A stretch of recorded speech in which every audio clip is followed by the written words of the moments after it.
je ne manquerai de rien.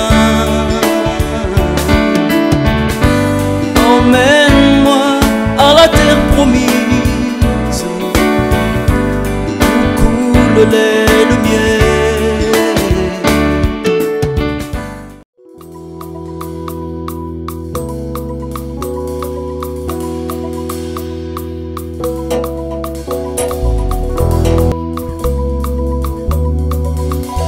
Très heureux de vous retrouver une fois de plus pour la suite de notre série de conférences. Donc dans cette session, nous allons parler un peu de notre héritage et nous allons commencer à voir notamment la question du Saint-Esprit.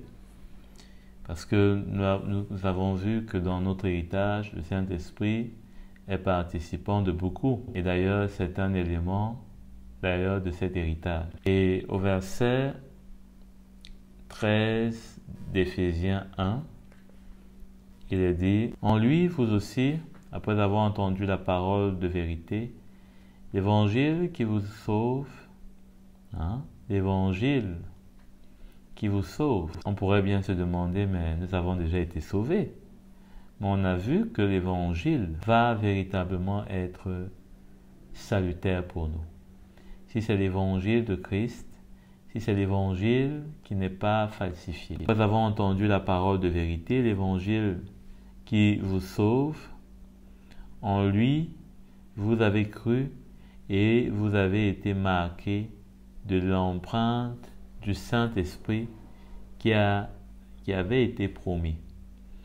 Il est le gage de notre héritage, en attendant la libération de ceux que Dieu s'est acquis pour célébrer sa gloire. En attendant la libération de ceux que Dieu s'est acquis pour célébrer sa gloire. Alors déjà, ceux dont Dieu s'est acquis pour célébrer sa gloire, ça parle de qui? Eh bien, ça parle de tous ceux qui sont déjà connus de Dieu, qui sont déjà dans le plan salvateur, si je peux me permettre, de Dieu. Parce que lui connaît toutes choses. Nous ne sommes qu'en train d'arriver et de parvenir à ce que lui, il a déjà connu d'avance. C'est comme si quelqu'un avait déjà vu le match et maintenant il vient s'asseoir avec vous qui ne l'avez pas vu et il attend simplement que le match finisse pour se réjouir avec vous. Mais lui, il a déjà vu et lui, il a déjà tout connu d'avance. Nous sommes donc sauvés par l'évangile que nous avons entendu, parce que quand nous avons entendu cet évangile-là, ça nous a parlé de Jésus. Plus haut, c'est pourquoi il dit au verset 10, pour le mettre à exécution lorsque le moment serait vraiment venu, à savoir de tout réunir sous l'autorité du Messie, aussi bien ce qui est dans le ciel que ce qui est sur la terre. Donc ça parle de l'aspect de la victoire finale qui sera matérialisée par la domination totale et absolue du Seigneur sur toutes choses, terrestres comme spirituelles et visibles comme invisibles. Donc, en attendant cela, nous avons bien sûr cru en lui et par la parole, l'évangile. Il dit qu'on a été scellé, on a été marqué. C'est comme les bœufs, on les marque pour montrer à qui ils appartiennent, et il dit qu'on a reçu le gage de notre héritage. Par le Saint-Esprit, on a reçu le gage de notre héritage. C'est-à-dire qu'on a reçu ce dont je vous ai parlé la session précédente. On a reçu le gage. Remarquez qu'il dit que par la parole de vérité, l'évangile qui vous sauve. Et au verset 13, il dit « en lui aussi », après avoir entendu la parole de vérité. Cette parole de vérité, On ne l'a pas seulement entendu une fois, mais on va l'entendre jusqu'à ce que Christ revienne et jusqu'à ce qu'il accomplisse toutes choses. Bien sûr, il a accompli à la croix, mais maintenant ça doit être manifesté. C'est pourquoi il a bien précisé que tout sera, lorsque le temps sera vraiment venu, serait vraiment venu, à savoir de tout réunir sous l'autorité du Messie. Bien sûr que tout est déjà sous son autorité, puisque la Bible nous dit qu'il a reçu tout pouvoir sur le ciel et sur la terre. Mais ça parle d'une manifestation complète. Après avoir entendu cette parole de vérité, l'Évangile nous sauve. Donc elle va faire une œuvre en nous, puisqu'il dit après l'avoir entendu. Donc, puisque nous écoutons l'Évangile, cet Évangile doit faire une œuvre en nous. Et c'est de là que nous pourrons être sauvés. Donc, il montre bien l'œuvre de l'Évangile, pour bien comprendre que ce n'est pas seulement ici question du salut qui nous a été donné après que nous avons cru dans le Seigneur, puisqu'au verset 7 en haut, il dit en lui, par son sang. Vous voyez là maintenant, il dit par son sang, nous sommes rachetés, pardonnés de nos fautes conformément à la richesse de sa grâce. Conformément à la richesse de sa grâce, par son sang. Mais plus bas, il dit que en lui, nous sommes désignés comme héritiers. Verset 11. Ayant été prédestinés suivant le plan de celui qui met tout en œuvre conformément aux décisions de sa volonté pour servir à célébrer sa gloire, nous qui avons par avance espéré dans le Messie. Il faut bien comprendre et situer les termes de l'apôtre Paul. Il dit par avance. C'est comme si nous avons vu la promesse et par avance nous avons cru pour obtenir la promesse. Donc, quand on vient au Seigneur, c'est pour que nous puissions être pardonnés, en principe, si l'Évangile nous est bien prêché. Quand nous venons au Seigneur, c'est non seulement pour que nos péchés soient pardonnés, effacés, mais c'est aussi pour que nous puissions avoir la promesse. La promesse ne va pas être de facto.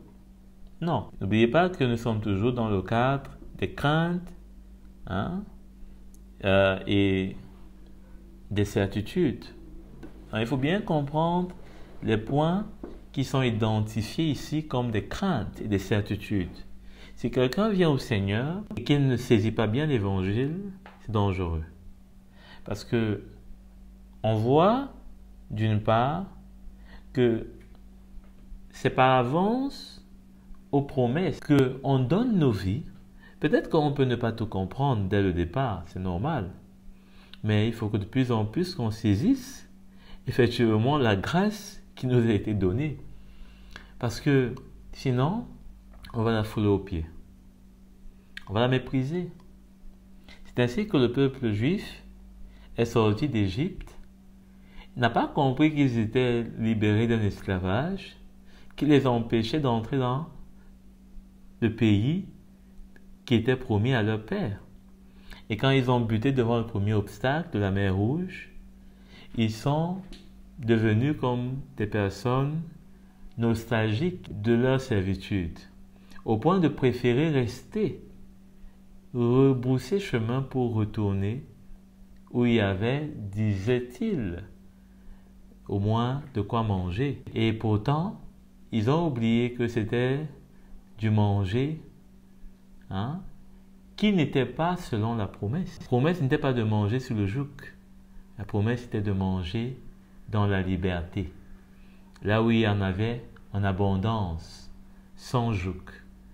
Quelconque, encore moins étranger. Bien sûr que quand je parle sans joug quelconque, y compris celui de la loi. La loi n'était pas dans les programmations, en principe. Mais c'est selon leur cœur que la loi est venue. C'est ça que Jésus dit. D'après leur cœur que Moïse leur a donné la loi. Pour révéler ce qu'il y avait dans leur cœur. Ce que Dieu voyait déjà depuis qu'ils sont sortis, surtout, ils ont commencé à mépriser, c'est-à-dire à ne pas voir la valeur de ce qui était offert. Si nous aussi on ne saisit pas ce qui nous est offert, on peut passer aisément à côté. Aisément. Il faut bien comprendre que on a donné nos vies par avance en croyant dans le Messie, et cela conformément à sa grâce, nous avons été rachetés, pardonnés de nos fautes.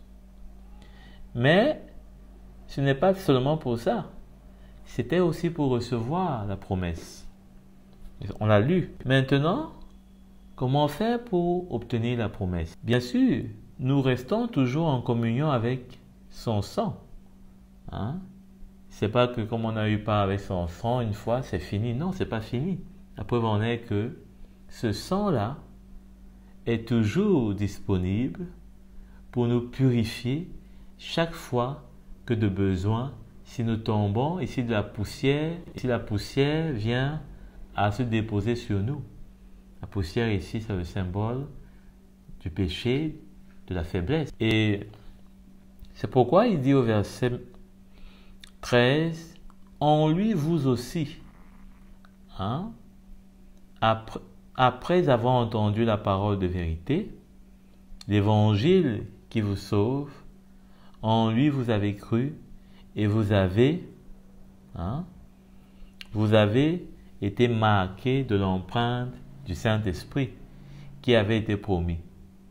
Il est le gage de notre héritage. Donc, il y a là quelque chose qui se passe, c'est que maintenant, il parle de l'évangile qui nous sauve, hein, qu'on a reçu. Bien sûr, c'est toujours l'évangile, hein, de ce que nous avons, de ce qui nous a entraînés dans la foi. Et là, nous sommes ici en train d'avancer maintenant. Hein. Dieu nous l'a accordé avec abondance et en toute sagesse et intelligence. Il nous a fait connaître le mystère de sa volonté conformément au projet bienveillant qu'il a formé en Christ pour le mettre en exécution. Hein? Il nous a fait connaître. Donc maintenant, il ne nous a pas seulement pardonné. Il ne nous a pas seulement pardonné, mais il nous a aussi fait connaître avec abondance, dans une révélation, hein, en toute sagesse et intelligence. Hein. Donc, tout ce qui s'ajoute, hein, tout ce qui vient en plus de cette lumière de l'Évangile, hein, cette révélation de l'Évangile concernant le plan de Dieu pour notre vie, que ce soit notre vie présente, que ce soit notre vie à venir. C'est ça son plan. Il nous a fait connaître le mystère de sa volonté, conformément au projet bienveillant qu'il a formé en Christ. Maintenant, nous devons connaître son projet. Nous devons nous diriger vers son projet. Et il nous a donné un gage. Le gage, c'est son esprit. Parce que sans son esprit, on ne peut rien faire. On ne peut pas suivre ses instructions. Et donc maintenant, par le gage du Saint-Esprit, nous serons en attente de la libération de ce que Dieu s'est acquis pour célébrer sa gloire. Il s'est acquis pour célébrer sa gloire. Donc, l'Esprit de Dieu va nous conduire dans la célébration de sa gloire. Très important. L'Esprit de Dieu va nous conduire dans la célébration de sa gloire. C'est pourquoi on ne doit pas l'attrister. Parce que si on l'attriste, il ne peut pas nous conduire dans la célébration de la gloire de Dieu avec des tristesses, c'est avec des cris de joie. N'oubliez pas qu'on a vu dans la session précédente comment l'apôtre Paul nous encourageait à la paix, à la justice et à la joie par le Saint-Esprit. Parce que tout cela, c'est impossible par le Saint-Esprit. Allons dans Lévitique au chapitre 27, verset 19. Si celui qui a consacré son champ veut le racheter, il ajoutera un cinquième au prix de ton estimation et le champ lui restera. S'il ne rachète pas le champ et qu'on le vende à un autre homme, il ne pourra plus racheter. Et quand l'acheteur en sortira lors du jubilé, ce champ sera consacré à l'Éternel comme un champ qui lui a été définitivement voué. Il deviendra le propriétaire du prêtre. Il deviendra la propriété du prêtre. Alors il y avait le cas où quelqu'un pouvait consacrer son champ et, comme il est dit, il voulait le racheter à nouveau, c'est-à-dire qu'il voulait peut-être le reprendre à sa disposition. Et pourtant, il avait consacré ce champ à l'Éternel. Il est donc, selon l'ordonnance lévitique, prescrit que il ajoutera un 5e au prix de l'estimation de ce qu'il a consacré. Alors, il va maintenant payer cela et le champ lui restera. Il va devoir payer pour ce qu'il avait consacré, mais dont il a repris en sa possession. Il va maintenant le payer en valeur, sûrement du sanctuaire, comme cela était prévu par les ordonnances lévitiques toujours. Et si ce n'était pas le cas, au verset 20, il est dit, s'il ne rachète pas le champ et qu'on le vende à un autre homme, il ne pourra plus être racheté. Et quand l'acheteur en sortira lors du jubilé, ce champ sera consacré à l'Éternel comme un champ qui lui a été définitivement voué. Il deviendra la propriété du prêtre. Donc, il devenait la propriété du prêtre parce que c'est le prêtre qui représentait Dieu. Et le prêtre n'avait d'ailleurs rien comme héritage dans le peuple juif. Et donc, ce qui pouvait revenir à Dieu lui revenait directement. Dans ce sens-ci, qu'est-ce qu'il faut comprendre? C'est que ce champ qui n'a pas été racheté à nouveau par celui qui l'avait consacré représente l'homme et la femme qu'on peut être. Le Seigneur nous a achetés parce qu'il nous a libérés du péché. Par son sang, il a payé notre rançon. Et maintenant, en le faisant, pour ne pas dire racheter, pour bien marquer la différence, nous, puisque dans la parole de Dieu, il est plutôt parlé de rachat. C'est donc significatif de quelqu'un qui devait à une autre, mais dont la dette a été payée par quelqu'un d'autre. Donc, il nous a rachetés. Parce qu'on devait être acheté, puisqu'on devait. On était débiteur. Pour bien comprendre. Maintenant, puisque lui nous a rachetés, à celui qui nous avait achetés au péché, nous sommes donc maintenant pour lui. Et si on ne se rachète pas nous-mêmes, disons donc on ne se rachète pas encore, puisque c'était permis, nous sommes libres dans la nouvelle alliance de décider de prendre nos vies et de faire ce qu'on veut. Bien qu'on ait choisi de servir le Seigneur par le baptême, mais on est toujours libre. Donc on peut décider de reprendre notre vie. C'est pourquoi Jésus dit que celui qui perdra sa vie. Donc si on perd notre vie, si on accepte de ne plus nous racheter, il est dit et prévu que, au verset 20, s'il ne rachète pas le champ et qu'on le vende à un autre homme, il ne pourra plus être racheté. Et quand l'acheteur en sortira lors du jubilé, ce champ sera consacré à l'Éternel comme un champ qui lui a été définitivement voué. Donc, si cette personne ne venait pas racheter son champ avant le jubilé, ce sera pour celui qui l'a acheté. Et c'est Christ, dans ce cas, pour nous, dans la Nouvelle Alliance. Mais si c'est racheté avant, eh bien cela revient à qui avait le champ. Donc cela veut dire quoi? Le jubilé nous parle d'une période où c'était la grâce de Dieu qui était en action, et donc tous ceux qui étaient esclaves quelque part repartaient dans leur maison. ce qui était utilisé ou prêté retournait à son propriétaire, jusqu'à l'esclave qui devait rentrer dans sa maison, etc. Donc, ça parle de notre temps où la grâce de Dieu est à l'œuvre pour permettre que, eh bien, tous ceux qui doivent entrer dans sa maison, eh bien, entrent. Parce que bientôt, ce temps-là de grâce, Jésus a dit qu'il est venu proclamer une année de grâce et de liberté à ceux qui sont captifs. Donc, quand cette année va s'écouler, ceux qui auront estimé qu'ils veulent se racheter pour retourner dans leur vie, eh bien, pourront retourner et racheter.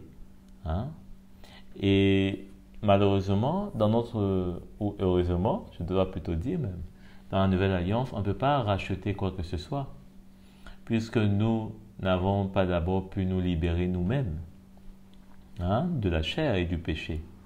C'est pourquoi Jésus était obligé de nous racheter par son sang. Donc, si maintenant quelqu'un pense pouvoir prendre sa vie et en faire ce qu'il veut, eh bien, ce n'est que pour se perdre.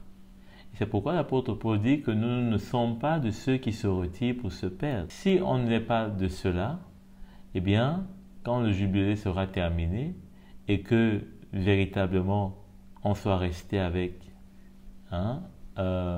notre maître qui nous a achetés, on pourra maintenant lui appartenir définitivement.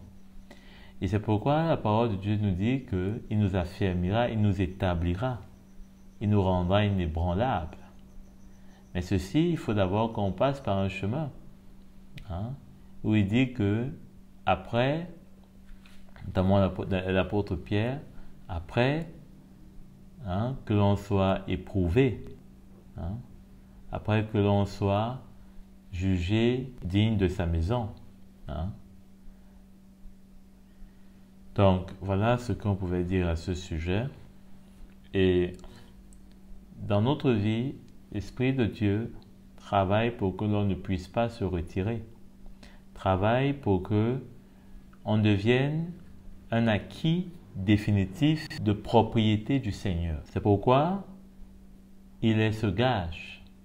Ce gage doit rester dans notre vie. Ce gage doit rester à l'œuvre dans notre vie pour qu'on puisse devenir de plus en plus une propriété qui appartienne au Seigneur d'une manière totale. Dans Psaume au chapitre 69, le verset 28, ajoute cette faute à leur faute, et qu'il n'ait aucune part à la justice, qu'il soit effacé du livre de vie et ne soit pas inscrit avec les justes. On parle souvent de comment est-ce que certains sont effacés du livre de vie, d'autres disent que c'est impossible, ça ne peut pas se faire, ça ne peut pas exister, un livre où Dieu efface les noms et il écrit d'autres, etc. On dirait qu'il fait des erreurs, ou bien qu'il se trompe parfois. Puis s'il écrit un nom et qu'il efface après, c'est un peu bizarre. Ce n'est pas un homme pour ne pas anticiper ou voir ce qu'il y a dans l'avenir. Donc, il y a souvent beaucoup de discussions par rapport à ça. Est-ce que véritablement Dieu efface les noms? Mais je pense que tout ça, ce ne sont pas de vrais débats. La parole de Dieu n'est pas quelque chose qu'on peut prendre au mot, parce que la lettre tue, mais l'esprit a besoin de nous vivifier, a besoin de nous révéler, comme on le voit tantôt, eh bien, les mystères du plan de Dieu. Romains chapitre 11, verset 19. Tu diras alors, des branches ont été coupées afin que moi je sois greffé. C'est vrai, elles ont été retranchées à cause de leur incrédulité, et toi, c'est par la foi que tu subsistes. Ne fais pas preuve d'orgueil, mais de la crainte, car si Dieu n'a pas épargné des branches naturelles, il ne t'épargnera pas non plus. Considère donc la bonté et la sévérité de Dieu, sévérité envers ceux qui sont tombés et bonté envers toi, si tu demeures dans sa bonté. Autrement, toi aussi, tu seras retranché. Donc là, on comprend que le Seigneur nous parle d'un retranchement, nous montre l'image d'une greffe. Donc, ce n'est pas l'image d'un cahier, c'est plutôt l'image d'une greffe. Je crois que si on recevait l'image d'un cahier, ce sera pas l'image qu'on doit vraiment conserver. Parce que là, ça nous égale peut-être un peu. Mais l'image d'une greffe et de greffon, c'est une bonne image, à mon avis. Apocalypse 3, le verset 5. Le vainqueur sera habillé de vêtements blancs. Je n'effacerai pas son nom du livre de la vie et je le reconnaîtrai devant mon Père et devant ses anges. Que celui qui a les oreilles écoute ce que l'Esprit dit aux églises. Donc, le Seigneur parle de ne pas effacer le nom du livre de vie. Qui est le livre de vie? Ou c'est quoi le livre de vie? C'est simple, c'est Jésus. Jésus dit qu'il est le chemin, la vérité et la vie. Donc, il n'y a pas un autre livre de vie en dehors de Jésus. Et quand il nous parle de ne pas effacer son nom dans le livre de vie, ça parle simplement de retrancher. Pourquoi j'ai dit tantôt que l'image de la greffe est plus intéressante que l'image du livre de vie. Parce que le livre, si on regarde avec l'image d'effacer, ça donne l'image d'un Dieu qui n'est pas omniscient, finalement. Parfois, beaucoup s'égarent dans cette voie et commencent à dire beaucoup de choses pas très correctes. Il est bien clair que, oui, le nom d'une femme, d'un homme, frère ou sœur dans le Seigneur, peuvent être retranchés du livre de vie, effacés. Ou alors plutôt qu'une branche d'un olivier sauvage peut être, n'est-ce pas, coupée sur l'olivier franc. Donc, il faut faire attention parce que nous ne sommes pas encore arrivés pour pouvoir crier victoire avant la fin, mais plutôt avoir la crainte, comme on l'a vu, et de considérer la bonté et la sévérité de Dieu. Donc, les promesses de Dieu, si on part dans Deutéronome au chapitre 28, nous allons lire une série, je ne vais pas trop m'attarder dessus, Deutéronome chapitre 28, une série de promesses et de malédictions qui donne l'impression que finalement c'est comme un chantage. On peut penser même que les malédictions sont de trop par rapport aux bénédictions. Mais à la vérité, dans la Nouvelle Alliance, nous savons bien sûr que Christ s'est fait malédiction pour nous. Et l'essentiel d'ailleurs des bénédictions que nous voyons, ce chapitre 28, et des bénédictions sont en lien avec des choses matérielles terrestres. Par exemple, quand il est dit au verset, il faut remarquer que beaucoup de ceux qui aiment et qui s'égarent avec les promesses dans la parole de Dieu se réfèrent beaucoup à l'ancienne alliance. Or, il faut savoir que ces promesses et ces malédictions ont été données au peuple d'Israël. Pour comprendre cela, le verset 69 sera clair. Voici les paroles de l'alliance que l'Éternel ordonna à Moïse de conclure avec les Israélites dans le peuple de Moab. Et quelques-unes de ces promesses, là c'est quoi? Verset 1 donc. Si tu obéis à l'Éternel ton Dieu en respectant et en mettant en pratique tous ces commandements que je te prescris aujourd'hui, l'Éternel ton Dieu te donnera la supériorité sur toutes les nations de la terre. Voici toutes les bénédictions qui se déverseront sur toi et seront ton lot lorsque tu obéiras à l'Éternel ton Dieu. Donc déjà, il y aura une supériorité. Et le chrétien aime bien entendre ça. Et se prendre et se voir comme supérieur. Ce n'est pas parce qu'on est enfant de Dieu qu'on est supérieur à qui que ce soit. Parce que si on doit se glorifier d'une chose, l'apôtre Paul le dit, c'est de l'œuvre de l'Évangile dans nos vies.